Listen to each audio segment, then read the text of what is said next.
Hey guys, welcome to the first Sail Junky podcast. Today I was lucky enough to have Danielle and Conor from Sailing Pivo, the YouTube channel, on for an interview to support kind of the article that I'm writing about their channel, and then I wanted to include a video podcast, really an interview with them. They're super dynamic, super cool people who have made the choice to buy a boat, live on the boat. They're full-time now, and they're documenting their journey of learning all about buying a boat and learning about mooring and a lot of stuff you'll hear in the podcast. And as you'll hear in there, they're also the creators of the Facebook group called Sailing for Beginners, and that's actually how I met them. So I hope you enjoy this, and I'm looking forward to doing a lot more of these types of interviews. Let me know what you think. Thanks a lot. Yeah, there we go. Yeah, I started doing some Facebook marketing, like, boosting posts and stuff like that. And it's funny how this is my first foray into it. So it's okay. How that stuff works, and I put a call out, like a couple ads for contributors. I want to get different people kind of involved, and yeah, I'm getting some feedback. People are interested. So yeah, that'd be cool. Hell yeah. Oh, that's awesome. Yeah, we've got something that we're going to write up for you. We've been writing an article for a national newspaper here. We just haven't had time to get that to one, but it's on my mind, so it'll happen. Right on. Yeah, that's cool. Peeking her head in the background there. Yeah. That's the star of the show. Oh yeah, she owns this boat pretty much. Right on. Pivo. Right on. Barking at the fish in the marina. Oh man. Well, it's certainly nice to meet you guys. Like I mentioned, I watched all the videos, so I've been tracking kind of what you've been up to, and Hell yeah. super cool. What is your job all the way full time? Just curious before we... So I know I don't look like it. I'm the president of a Mosaic Learning, which is an educational technology company. So okay. we build online learning and online learning systems. Oh, cool. I think I've heard of Mosaic, actually. There's a bunch of them out there. Yeah, there's a bunch of them out there, but we're about 65 people. Okay. Pretty cool. I used to be a teacher, so yeah, I'm pretty sure I would have run across it at some point. Yeah. Well, this online learning stuff, with the pandemic, all of a sudden everybody's interested in it. So right. Fantastic. Hey. Yeah. So a good time to get out. Yes, indeed it is. Indeed. Yeah. Well, what about you guys? Because I know in one of the videos, Danielle, you mentioned that World Bank, right? Was it World Bank? Okay. Mm-hmm. So and Conor, I don't know much about your background. Can you guys tell me a little bit about like what you did pre going nuts and getting a boat? Yeah. Well, it kind of started back in the States. I was a broker for Fidelity Investments on their international trading desk. And yeah, I don't know, I really enjoyed it, but it seems like every 4 years I just want to go travel and do something away from a computer screen. So I joined the Peace Corps and lived in Ukraine for 2.5 years. And that's where I met Danielle. She was a Peace Corps volunteer as well. We got back, and I got back into working for a brokerage firm. And same kind of thing happened. I wanted to try something else. So I got a master's in finance. And it just so happens one of the sponsors was Fonterra, which is the big dairy company here in New Zealand. Okay. They make up for like a third of New Zealand's GDP. It's a pretty big company. And so I came out here just on an internship, just to trade for a couple of months, and loved it out here. Politics got crazy back in the US. So I just, let's just stay out here for a little while. And so yeah, that was 4 years ago. And yeah, now, I mean, I really enjoyed my job. I trade dairy derivatives on the Chicago exchange, right? Used to, I guess. I can't say I do anymore. Yeah, I mean, it was great. It was a good job, but you gotta switch things up from time to time, I think. Yeah, definitely. What about you, Danielle? It's Danielle or Daniela? I prefer Daniela, but it's actually Danielle. I like Danielle. Ukraine. Yeah, well, Connor and I both speak Russian, and in Russian, Danielle is a boy's name. So I started going by Daniela when we lived in Ukraine, and also a Spanish heritage as well. And Daniela is what you would call it as well. So, but yeah, after meeting Peace Corps, I also went and got my master's in international administration, and I was working for a refugee resettlement organization, helping with like language access programs and stuff like that. And then when we moved here, I started working for the University of Auckland, and then I moved on to Plant and Fruit Research, which is it's a New Zealand government-owned like research institution. And we study horticulture, and we do breeding, like your jazz apples and your envy apples. Yeah. Fruit, they're all bred here in New Zealand. Right organization. Yeah, freaking awesome to see it happen. So we took some of our research overseas to developing nations. I used to work or lead programs in India, Kenya, and Vietnam. But we also worked in the Caribbean and all across Southeast Asia. But yeah, I led the team of scientists overseas, and it was a lot, a lot of pressure. And World Bank was one of our funders, as well as the New Zealand government. And then we have a range of funders. It's pretty normal to do that. So. Right on. So, and before that, you were in Denver. You guys together were in Denver? Yeah, we moved there together from Ukraine. Right on. Yeah, I used to live up in Summit County, so. Oh, sweet. I hold a place in my heart for that area of the country. Oh, yeah. So full-time gigs, burning the candle pretty hard, I'm sure, with the travel and everything like that. And then I was watching the videos, and the way that I hear it from the videos that you guys have on your YouTube channel, which by the way I love, is that you got an email or a phone call or something from Connor and said, we got to get a boat. And Connor, I understand that's because you were watching Florence, right? Sailing Florence, yeah. Which is one that was the early YouTube that I started watching too. So I'm cool. a Patreon with them, and I love those two kids traveling the world. Yeah. But they're awesome. Was that so? The drive on that when you made that call and when you heard that, what's the drive behind that? Is it like we got to do something different, or what was your motivation when you started thinking about that? Yeah, well, I was in a motorcycle accident and I broke my foot. So that's why I was holed up on the couch watching random things on the TV.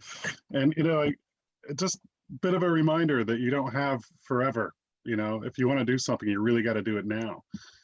And, I saw this Sailing Florence, and they're really good about breaking down their budget. And I always assumed something like that was for rich people, yachts, the connotation of being super wealthy. But I mean, they've been cruising for years. They've been to like 30 countries, and they spend an average of like $800 a month. It's remarkable. I'm like, well, shit, we could do that. Yeah, and we're pretty used to being frugal, because like in Ukraine, we used to live off of $200 a month. That's it. Like that was our total budget. And we traveled to like so many countries while we were there, because you just learn to like skim by, I guess. Like you really learn to like, lower your budget. And so we were like, well, we could do that again. Like we've definitely like with our last jobs, like we were like, going out for a couple more beers, but we could back down and we could make this happen if we were just to save a little more. So yeah, I was thinking about that when you mentioned Ukraine, because my wife is from Poland and we go there often, and I've stayed there a lot, and I really like Eastern Europe. But one of the things I like about it is that mindset that Eastern Europe can have. A lot of people there, I don't want to say all, but really kind of living a little bit more in your means and not trying to, reaching for what you don't have, enjoying what you do. So that, very much so, yes. Yeah, that mindset, I think for people like, I'll mention the Facebook group that you've got, Sailing for Beginners, because I feel like that was one of the things when I started thinking about Sailing for Beginners, and like, what are people like beginners, especially who are like, kind of mid or like me, kind of hoping to be at the end of my career. Why sailing and why beginning sailing, right? But when we look at channels like Florence or others, this idea that we can simplify, is that kind of also a motivator with what you're doing? Yeah, for sure. And I mean, the simple life of focusing on what's important, because I mean, you start working and making money, and everybody's starting to buy like fancy cars, nice houses. That just doesn't equal happiness. Like it takes a while to kind of snap out of that. But once you do, it's remarkably freeing. to be, how, I mean, this isn't a fancy boat, but like, she's great for us. And like, we don't have anything to worry about. Like we were 100% sustained, like out here, we could be away from land for months on end. It's just really freeing. And part of it was the people that we were around as well. Like it wasn't just like we wanted to simplify, but like we needed people around us who like agreed with that same mindset. Like not to get all spiritual on you and stuff, but like at my job, it was really about craft beer. Like if you were the cool one and you were like high on the list, if you could afford to like drink everything that was really good craft beer. And everyone would like kind of like social signal by what kind of beer they drank. And it was kind of like weird. And then if you like drank like bad beer, people would like give you lots of shit about it. Coming from Colorado, of course, this was a big deal for us as well. Right. But like now like we're on the boat and like we had a friend bring like a Bavaria, like $3 beer over. And we were both like, hell yeah, let's do it, you know? And it was just like, I don't know. It's also just like being okay with like being a little cheap and like wearing like used clothes with holes in it. Like we don't want to buy new clothes all the time. And we want people around us that like understand that and like don't want to like signal constantly by doing these things that aren't really great for the world, I guess, if that makes sense. Yeah, it does make sense to me. I've been thinking a lot about not giving a shit, you know, about things that I don't need to, you know, that are just kind of ancillary to what living a good life is about. So I think that definitely reasons with me. So I want to leave some, you know, as you guys know, I'm just starting out, so don't have a lot of followers on what I'm doing yet, but your channel is, the story on your channel, on your YouTube channel is really cool. And the way that you kind of migrate through the process of buying the boat and going through the survey and some of the heartache there and all that stuff, right? So, but now you've got a boat. Tell me a little bit about what you got and how she is. What kind of boat is it, and what do you like about her? Yeah. So it took us about a year and a half to find this boat. And we saw some doozies in the process. Oh man. Like, I mean, there was this one guy who like cut a hole in the bottom of his boat. It was an aluminum boat, I think. it was a steel boat. Steel boat, and he like welded a piece back on, and he tried to like cover it up so we wouldn't see. Nice. We're like, oh my God. Yeah. We're not stupid. Yeah, the first boat we saw was a concrete boat. Yeah. Like, Boat. like what? That just does not sound like a good idea. No. He's like, if it's still floating, you're good, because most of the Pharaoh ones have sunk by now. And I was like, You're not selling it, man. You're not selling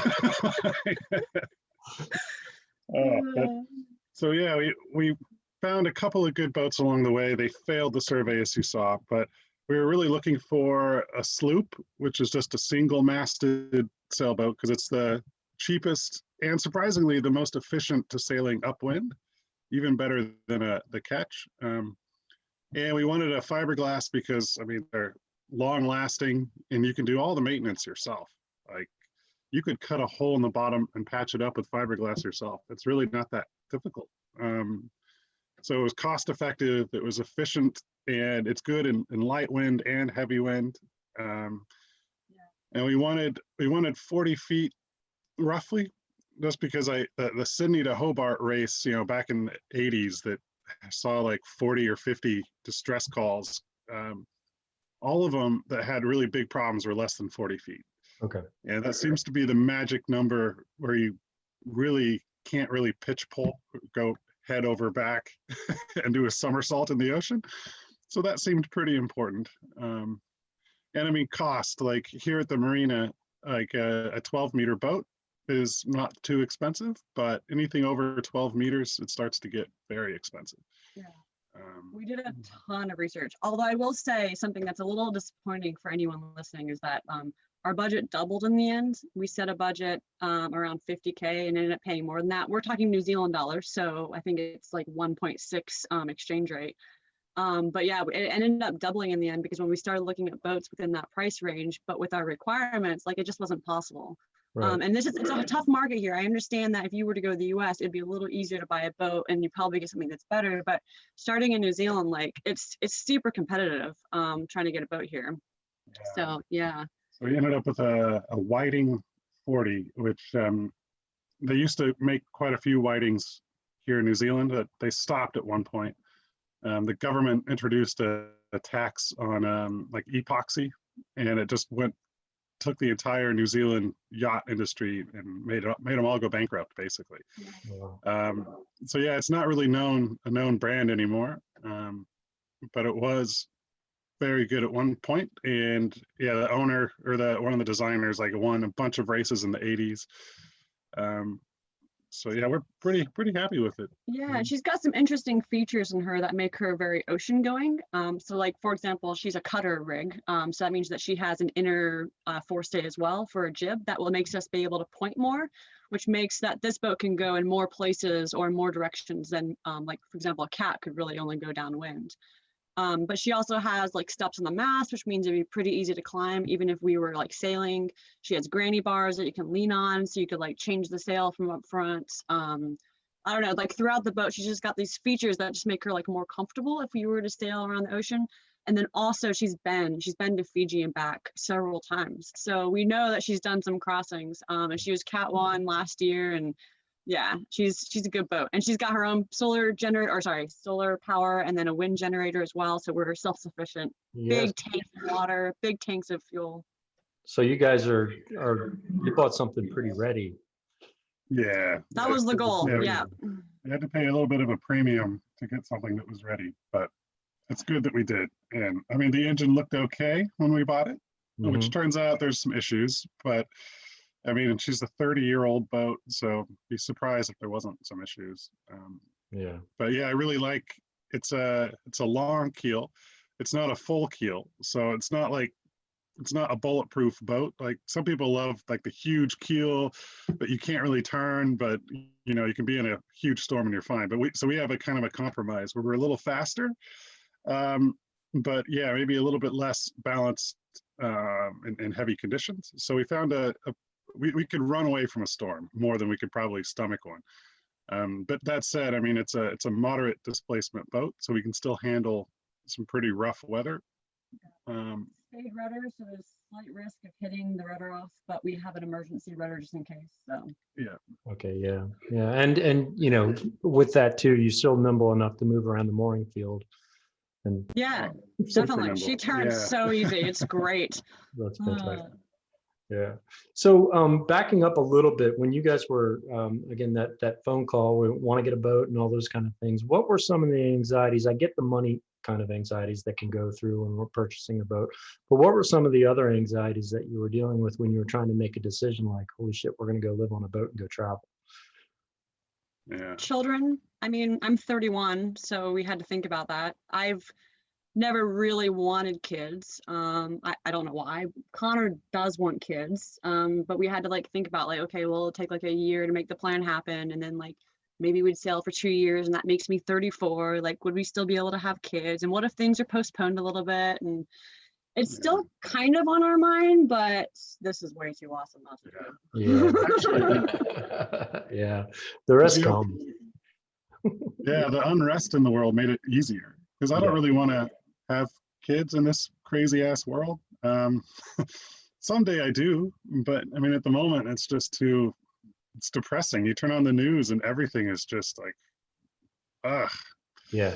Yeah. I think that's been a big driver for me, especially with the chaos, is to kind of cut bait and go. I got a lot of things going on with my life, but kind of get myself out to sea and kind of learn a little bit more about who I am, but also kind of escape some of the crap that's happening here in the States, you know, because it's getting nutty.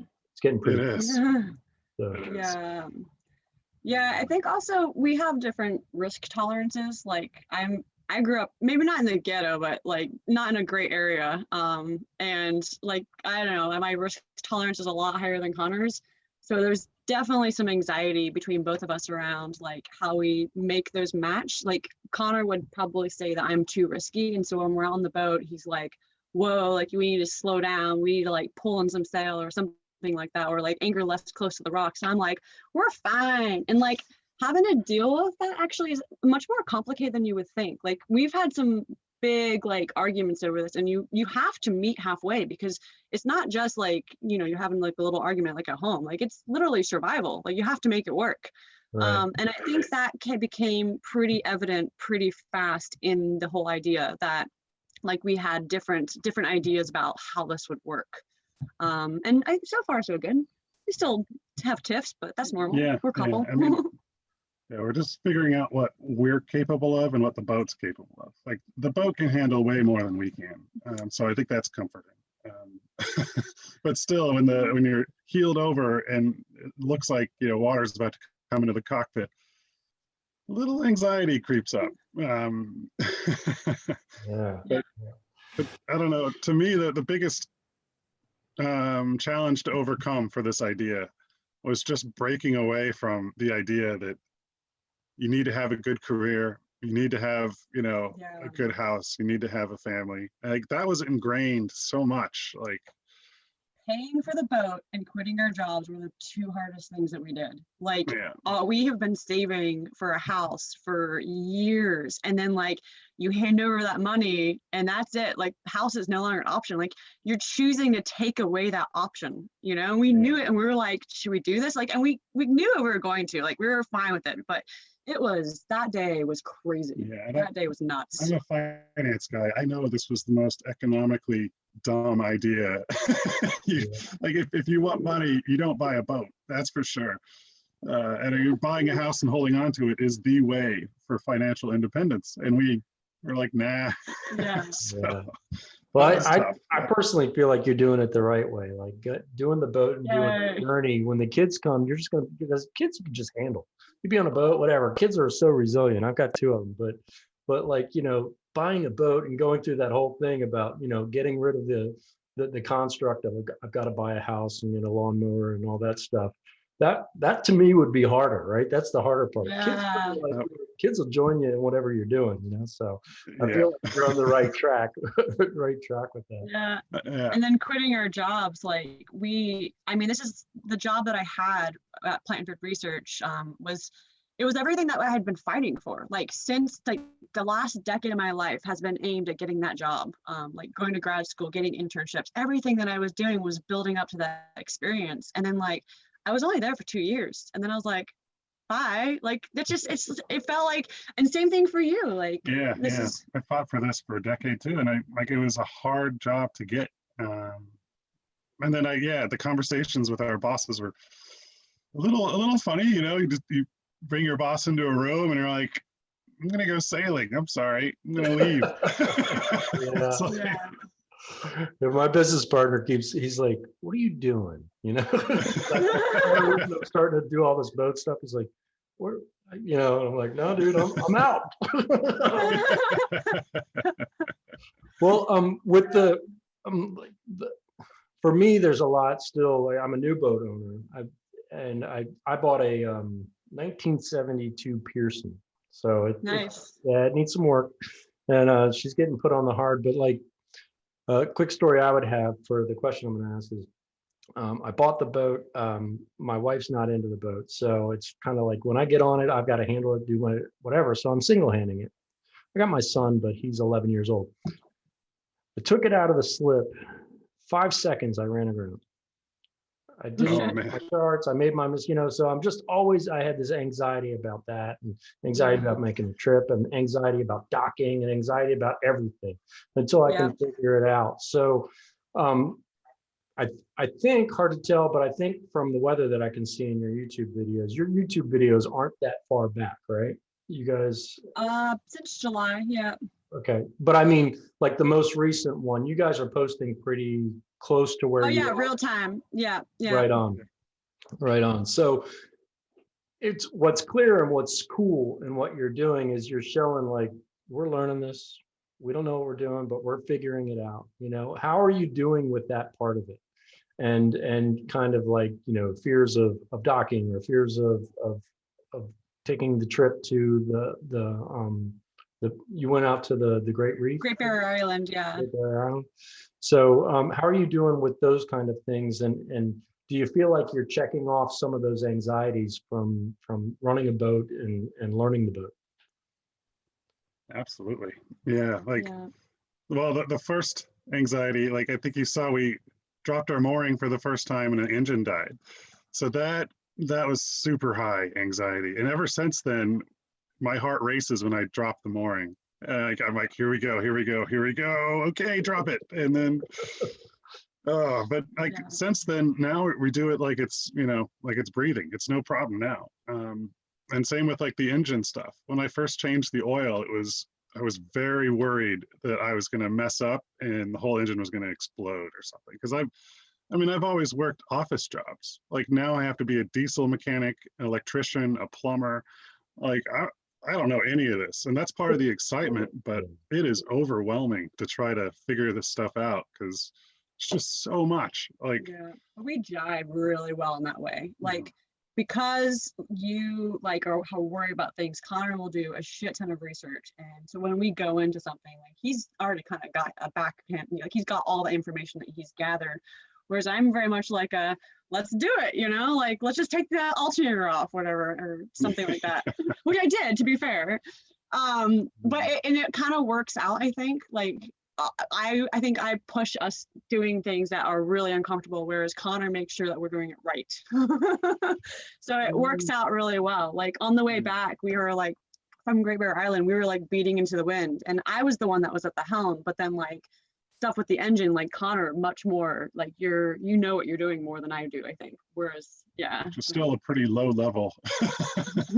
Well, that makes me think about your earlier comment about kind of risk and conservative in doing this, because like having both the yin and the yang on board for you guys seems like a good mix, right? Because one's going to pull the adventure and one's going to pull the safety, and then you guys are like together going to have it a safe adventure, It kind of exactly. That friction gets there. It gets a little bit intense, but then we stop and we have a beer and we talk about it. Yeah, beer always helps. It always does. Like it calms me down. It's a common thread I see in the videos, and it always makes me thirsty. Well, I'm for Denver, right? But then if we're both scared, we know there's a problem. And like, so when we were in Great Bear Island, so I don't know if we explained this in the video, but Great Bear Island, like from the land to the water, like it drops really quickly, which makes like a whole new dynamic when you're anchoring, because you have to put out more scope, and that means that you have like a larger circle that you're, swinging. And that was our first time ever doing that, because here, like in Auckland, like you don't have to think about that at all. Right. And we were so close to the rocks, and we were both worried. And when we know that if we're both worried, then actually there probably is an issue. So we're able to like use this tension between our risk levels to like really determine if something like really does need our immediate like attention. And then if we're disagreeing, then maybe we need to take more time to deal with the problem. So it works out. Yeah, and actually that was a good question, because I think back at some of the pivotal, like anxiety-inducing moments and how he kind of came over. I mean, the mooring, the first time we anchored, that was, wow, I was stressed out. I didn't know if the anchor was set. I didn't know if we were dragging, like the wind is picking up, like what do we do? We didn't know if the windlass worked. So like, would we be able to get the anchor up? Like, oh man. And then the first time you tack and you fail on your tack and you try to go follow through and you're stuck, like how do you get the boat going again? That's all over the place like that. But now it's so much easier. But we did have the former owner though. He went out with us probably like all of July and August, and that helped a lot because he knew the boat really well. So if you can get someone on board who like has experience, that really helps, because especially you see how comfortable they are. Like you're heeled over or whatever, and you can see that he's not scared at all. Then you're like, okay, well actually I don't need to be scared probably either, because he knows this boat. So that helps a lot. Have you guys ever heard of Matt Rutherford? He did the single solo around the Americas. Unbelievable. He's actually working on his new boat for Ocean Research Project, and it's in my marina, the marina where I've got my boat. So I've reached out to him for some captain's counseling, and he's going to meet me on my boat and kind of help me go through it. So I'm a big fan of his work and his podcast and all that. So I'm like super stoked about that. Oh, that's going to be fantastic. Oh my God, that's awesome. Yeah. Because like I said, I kind of got into this listening to 59 Degrees North on the Wind podcast, Matt Rutherford, Single Handed, and Florence, like we talked about.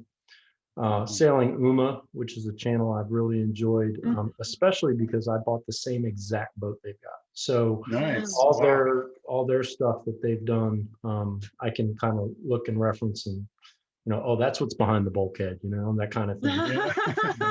That's how you install an electric motor on a yacht. Yeah, I don't know if I'm going there. They're impressive for sure. Yeah, they make me feel dumb, to be honest. Like, I don't know how they do all that stuff. So I've got some behind the scenes questions I want to ask, because your videos, again, are super cool. And I'm a big fan of Pivo, your dog. Yeah. When I was watching your videos, I got my dog, he's around here somewhere. His name's Pickle. I have gotten him on the boat yet, but I watched your video about acclimating the dog to the dinghy and the boat. And so I'm looking forward to using your advice there. There was one scene, Daniela, where you got on the dinghy and you took off. And Conor, you started yelling about the rocks. What was going on there? Well, that was actually kind of funny because we bought the boat and the owner he was watching this happen. And he had no idea that we've never been on a dinghy before, but I just didn't know how to turn off the dinghy. I didn't know how to steer. Like, I mean, you've used a dinghy, right? Like it's backwards, like your brain's kind of like inverted and you're like, let's go left. And you're like, oh no, I'm going right.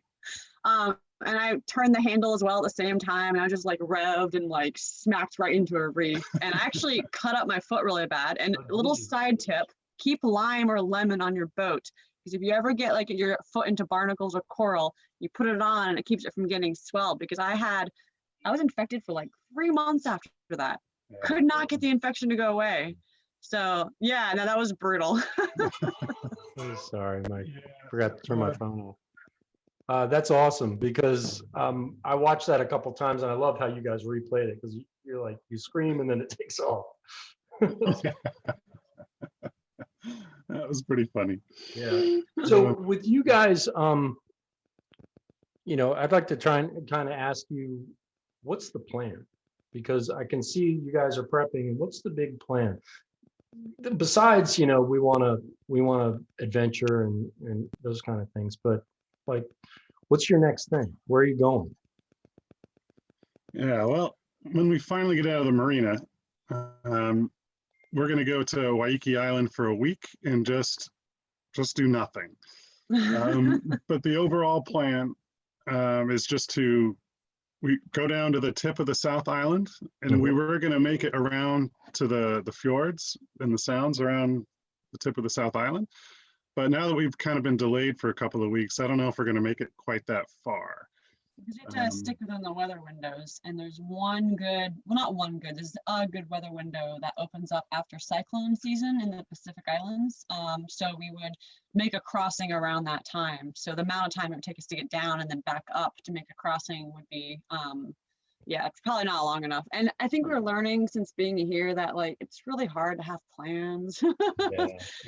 So eventually we'll probably go up to the Pacific Islands or over to Australia, but it's so COVID dependent and so dependent on the weather that I think we're taking a step back and we're not making any plans. But Australia, I think, is where we want to go because it's so much sailing. Like we could spend a year there just sailing around Australia. It would be a new place and Pivo would be welcome there as long as we cross directly from New Zealand. So if we go up to the islands and then over, you'd have to do like a really long quarantine, which is expensive and you don't get to be around your dog when it happens. So yeah, we think probably straight to Australia. And then from there, I don't think we really know. We're just going to see. Yeah. And tentatively, the next 4 months is just getting our skills up. And then that's in New Zealand. And then after that, I'm hoping we're going to be comfortable to go to Australia. So 4 months here, probably 6 months in Australia, and then who knows? And for anyone listening that's like, they have no idea what they're doing, you're not going to be ready on time. We're also going to bring some people on board for the crossing. So we'll be fine, I think. Yeah, we'll bring someone that's done an ocean crossing before to go with us. Yeah, and I think you have to anyways, because New Zealand has quite strict rules about going offshore. So if we didn't feel like we were ready, they'd know. They would test because they do like a whole inspection and test the crew and everything like that. So. Oh, okay. Yeah, because here you can kind of just jump in a boat and go. Yeah. Well, New Zealand, it's tough waters here. They call it the 200-kilometer weather wall or something like that. And it's just like the lows that come up from the Arctic make it like super choppy waters, and yeah, it's kind of crazy here. Yeah, the flip side of that, though, from watching your videos, is you've got some incredible cruising grounds right where you're at. I know, we're so lucky. It's a good place to start. World So, class. I mean, and Anchorage is everywhere, so it makes it really yeah. easy to learn in this area. Yeah, that's cool. That's super cool. Well, those are the questions I had for you. What I really am looking forward to is just kind of, again, following the journey with you guys. I mean, I can see already some video editing skills. I'm a video editor, and I'm really, yeah, and I really, you know, I do a lot of different things on multimedia, but that's one of my things. And you're good at it. You're good at telling the story. So yeah, definitely keep up at that, because I'm looking forward to the way you're telling your stories is really kind of making me track with you and kind of how you're feeling. And that's really emotionally, it's getting me invested in what you guys are into. And I think that's kind of a key for, you know, it's not about how many followers we get and all that. I think it's more about kind of like, you know, you're inspiring. And that's the kind of thing. It's like, you know, your story and the fun that you share is inspiring, whether or not you intend it that way or whatever. So I think that is going to be awesome to experience with you guys. Oh, that's so kind of you. Thank you. You know, I mean, you can watch a lot of sailing channels and you can see a lot of like different this and that with sailing channels, or clickbait here, over there, and all that. But I really feel like what you got going is genuine, and you're sweet. Genuine folks. So I'm looking forward to following you guys. I've been trying to get Connor in a bikini for clickbait, but it's just not. You don't want that. Nobody needs to see that. That's definitely that's making the podcast and the article. It's actually kind of funny. We posted on Reddit, which can be a bit brutal sometimes, and someone was like, I bet you the couple's gonna end up making money on OnlyFans. And I was like, and then someone else commented like, I don't think Connor's like got the body type. He's a little tall. And I was like, and I commented, I was like, no, trust me. Some people have tall people fetishes. Jesus Christ, Reddit. Have better luck. Yeah, that's crazy. It's brutal. Don't do it. It's not worth it. Have better luck raising money to get me not to wear a bikini. Yeah. So what do you guys think about that sailing for beginners? I feel like that's really started to get some traction. Yeah, that's exploded. Like a safe place for people to, and what I'm talking about is the Sailing for Beginners Facebook group that Danielle and Conor have started. It's kind of how I met Danielle and Conor. So I think it's like it seems like, you know, kind of the same idea of what I've been trying to do with my Sail Junky stuff, is a safe place to ask questions and get involved and not feel like you're dealing with people that are looking down on you. You know, I mean, that's kind of the deal. Well, anyone who's part of All Things Sailing group on Facebook knows what I'm talking about, but they are just brutal. There's no patience for new questions at all. And I would ask one question after another, things that like, okay, yeah, I Googled them. I wasn't quite able to find the answer that I wanted. I want to see what other people's perspective is. And they would just like tear me apart. And I was just like, you know what? Fuck this. Sorry, language. No, you're Screw good. This. Yeah. And I went searching for a group, and I was just like, how is there not a Sailing for Beginners group? That's crazy. So I went and started that group, and to be fair, we're not really trying to use that too much for promotion. I really want that to be like the group owns the group. Occasionally we'll put a video there because we're, you know, learning as well, but other people do too. Like, it's not just us. So, but yeah, just like a space that like people aren't being a-holes all the time when you ask a question. And I think one of the interesting things that happened when I started that is I started to get trolled a little bit. And people were like, stop being lazy, go do your research. And I think there's a shift right now where there's people who don't understand that you can actually like watch a YouTube video, or you can ask a question on Facebook, and that in itself is research. Like, it's a new generation. Okay, I understand you used to look at an encyclopedia, but like, you can actually do your research online. You can learn from YouTube channels. Like, we've almost exclusively learned from like YouTube channels. We've read books as well, but YouTube has been so helpful. So yeah, I think that was kind of the idea behind it, and then it just took off. So yeah. I asked a question about single-handed docking in another sailing page, and I think I'm at like almost 400 responses now. Wow. And it's interesting, you know, there's some of the trolling, like, you know, Mhm. learn what you need to sell your boat before you know what you're doing and all that stuff, but whatever. But there has been some interesting things, and for me it's kind of research, right? Because I'm going to learn how to do it and I'm going to write about it and those kind of things. So Yeah. my idea is that, you know, I haven't seen in any books or any YouTube videos. I'm like, oh, that's interesting. You know, there's always room for innovation, but I do feel like, again, that's that idea that you know, the Sailing for Beginners is a great place to ask those questions. It's nice when some of the people that actually join the group are seasoned, right? Yeah. But can provide you know, effective feedback and not troll people or be assholes. Yeah. About half of them have more than 2 years of experience. So Yeah. So the idea that we can ping other people, we've got the same anxieties, right? Pouring, you know, undoing from the mooring, getting, you know, me getting into my slip like a pool ball on a pool table, just hitting every every post that I can on my way in, you know, those kind of things. But you know, we're learning, so that's where it's at. Yeah, you got to be able to laugh about it. And I mean, I just noticed like all the other sailing groups, anything you comment, there's always someone that's like, if you have to ask, you shouldn't be out sailing. I'm Right. like, fuck off. Like, really? Seriously, go fuck yourself. Really. so unhelpful. It's like, why would you even comment? Yeah. Because you came out of the womb knowing it all. Yeah, right. Oh man, it's funny because you saw our article on stuff that was posted, and there's like, of course we were like looking at the comments because this is quite new to us to be in the news, and we were looking at the comments, and there's like so many people were like, they're never gonna make it. Like there's no way. I'm like, but people have. Like we know that this has been worked for other people. Like why do you think like we can't? Like it's so weird. Yeah. 15-year-old girl that sailed around the world. Oh yeah, in Guppy, sure, yeah. like, Yeah, I watched that movie. I was also inspired by that. I mean, you know, it's just the idea of, again, I think for me, it's the idea of finding myself at sea, you know, and kind of, yeah. and facing a lot of who I am and kind of re-finding myself. So that's going to be my motivation. My plan is to take off from Annapolis in about 6 to 8 years and do the Atlantic Loop. So Oh, sweet. Bermuda, Azores, down to Portugal, Spain, West Africa, back over Canaries to the Caribbean and back up.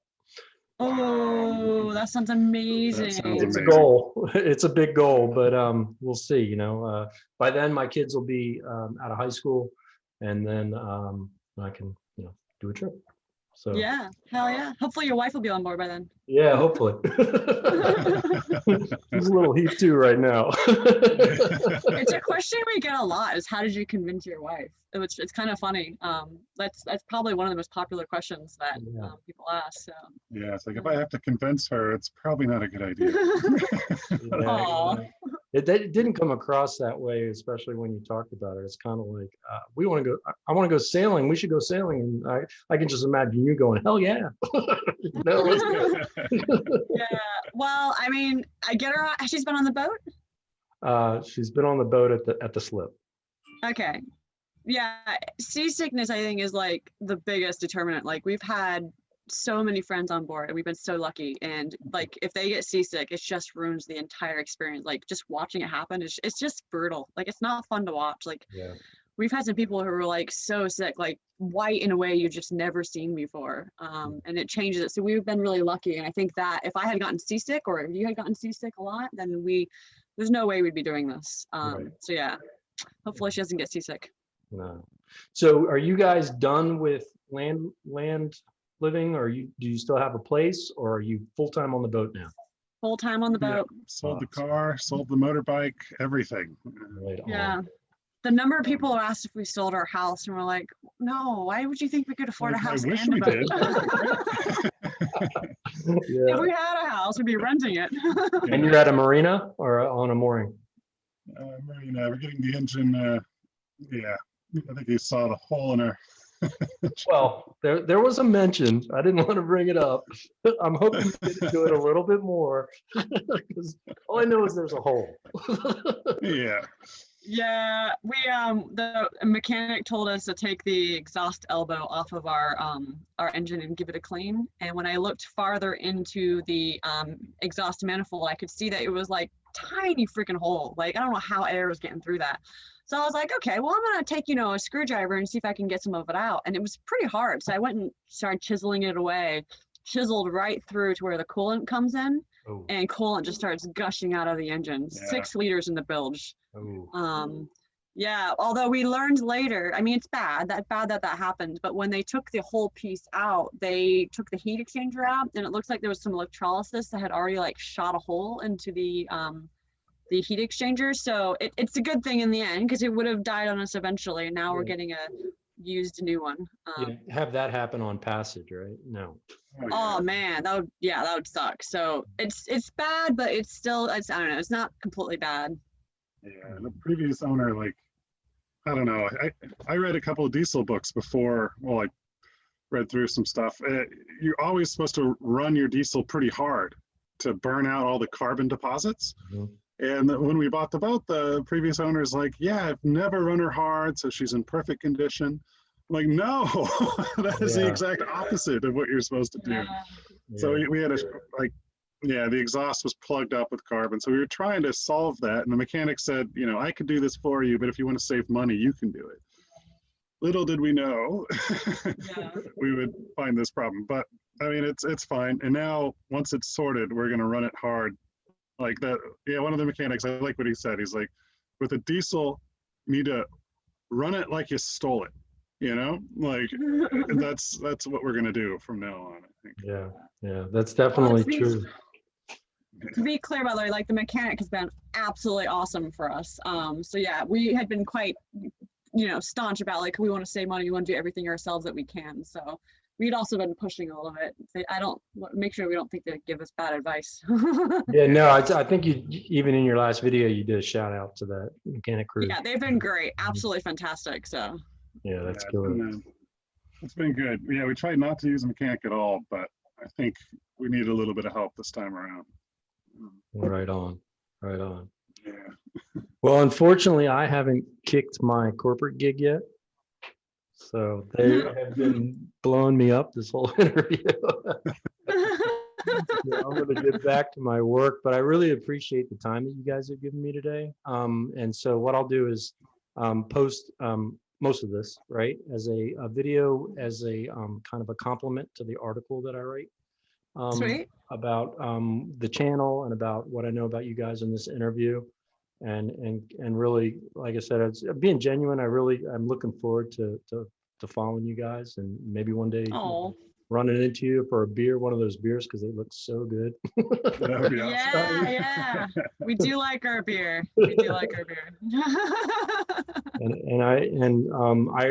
I super appreciate you reaching out the way you did, because anxiety about having a boat, being a new boat owner, but I'm also trying, because I'm a multimedia guy and a web developer and all that. This medium of Sail Junky is something that I feel like can really kind of scratch my itch for that while I pursue this. So you reaching out really made me go, oh wow, that's super cool. Yeah, this could actually be something, So yeah, your site looks great. It looks really good. I appreciate it, and let's stay in touch. Yeah. Yeah, absolutely. Yeah, I look forward to seeing more of your articles, and thank you so much as well for taking the time to talk to us. I mean, obviously this is good for us, so we really appreciate that. Good to meet you, and good luck with the Pearson. That sounds like an awesome boat. Right on. Yeah. The only thing I would say is don't leave it too long. 6 to 8 years, you can make it happen faster. I know, it's about the kids in school, because it's a big trip. I would go tomorrow if I could. All right, guys. Well, I appreciate it. Have a great day. You too. Thanks. Bye. All right. Well, that was the interview. I hope you guys enjoyed it. Big thanks to Danielle and Connor from Sailing Pivo for sitting down with me and doing that. And I really am looking forward to watching the journey as they continue on their channel. A couple things I just want to mention. People have been reaching out about sponsorship and whether we take sponsorship or not. This site right now does not take sponsorship. But if you like the content that you see and you want to throw a couple bucks, head over to oceanresearchproject.org. That's Matt Rutherford's nonprofit organization. If you don't know Matt, you might want to Google him. He did a solo nonstop circumnavigation around the Americas. Real inspiring kind of guy. You can see all about him at oceanresearchproject.org, or you can also listen to his podcast, which is Single-Handed Sailing. Again, that's Matt Rutherford. But, you know, they're doing some amazing stuff over there at Ocean Research Project for the planet, for the ocean, and doing science by a sailboat. It's a game changer and is really going to be able to be more efficient, more effective research out at sea and helping our planet. So big props to them. Super happy that this is my first podcast, and I think it went pretty well, and looking forward to doing more of them. So I'll see you guys next time.